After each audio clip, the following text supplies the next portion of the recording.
A inclusão da criança com surdez na sala de aula regular, novos caminhos para uma educação global. Um artigo de Mariana Siqueira Silva, disponível em www.littleha.revista.org. Uma breve introdução, um breve histórico. Desde a antiguidade, as pessoas com deficiência eram desprezadas e sofriam preconceitos, já que não se encaixavam no padrão estipulado pela sociedade. Com os surdos não foi diferente, eles também foram alvo dessa rejeição.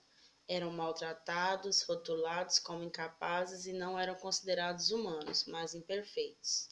Segundo Honora e Frisanco, 2009, a Igreja Católica, na Idade Média, também contribuiu para essa discriminação.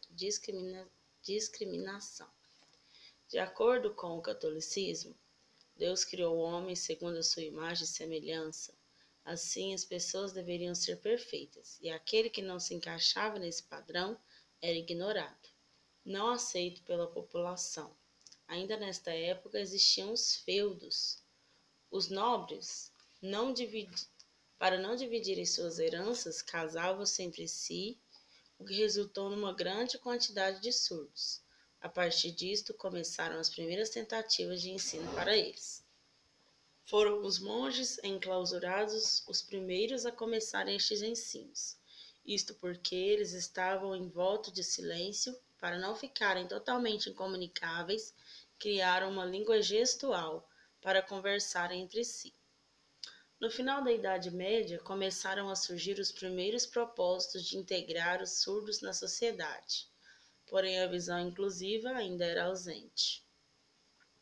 Foram então aparecendo diversos nomes ao longo do tempo, nomes estes que se dedicaram a estudar e a fazer algo para a comunidade surda. Deu-se origem à língua de sinais. Surgiram as primeiras escolas para surdos e as filosofias educacionais, que são o oralismo, a comunicação total e o bilinguismo.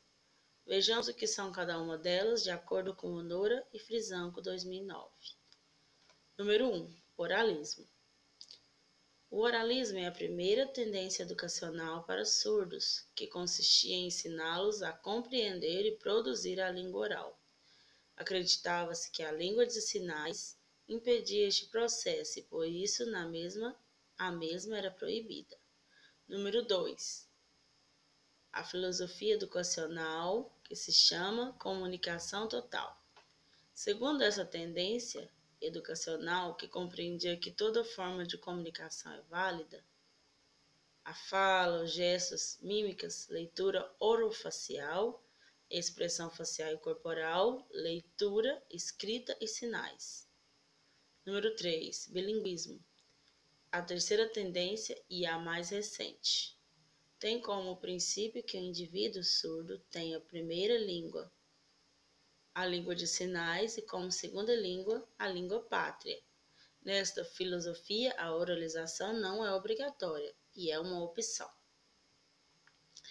Todos estes acontecimentos aconteceram vagarosamente. Durante todos os processos, os surdos passaram por muitas dificuldades e sofreram preconceitos, o que ainda presenciamos nos dias atuais. Podemos citar alguns fatos que ocorreram ao longo da história. Os surdos foram considerados impensantes.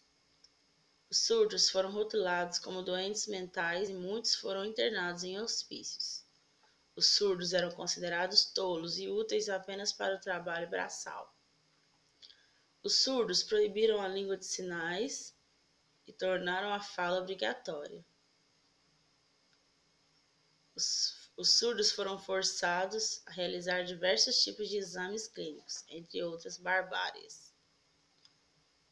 Corrigindo, o sistema proibiu a língua de sinais para os surdos e tornou a fala obrigatória.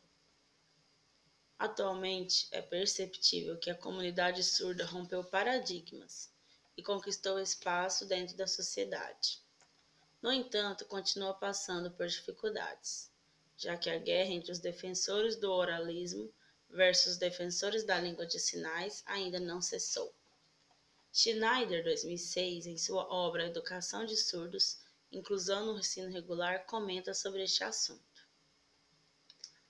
Entre aspas, os primeiros críticos defensores da língua de sinais, argumentando a impossibilidade de uma integração efetiva, na medida em que os alunos surdos não dominam a língua utilizada pela maioria absoluta das pessoas de um país ou de uma comunidade linguística.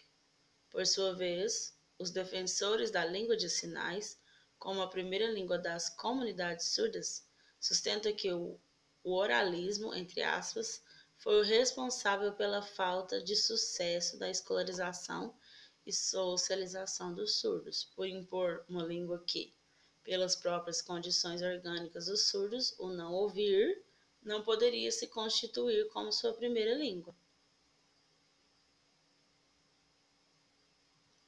Schneider, 2006, página 32. Assim como qualquer criança, com a criança surda também é preciso identificar qual é a melhor forma de aprendizagem. Devemos preservar seus direitos e permitir que ela se desenvolva da melhor maneira. Por ser extremamente visuais, a língua de sinais permite que o surdo se desenvolva com mais facilidade e eficácia.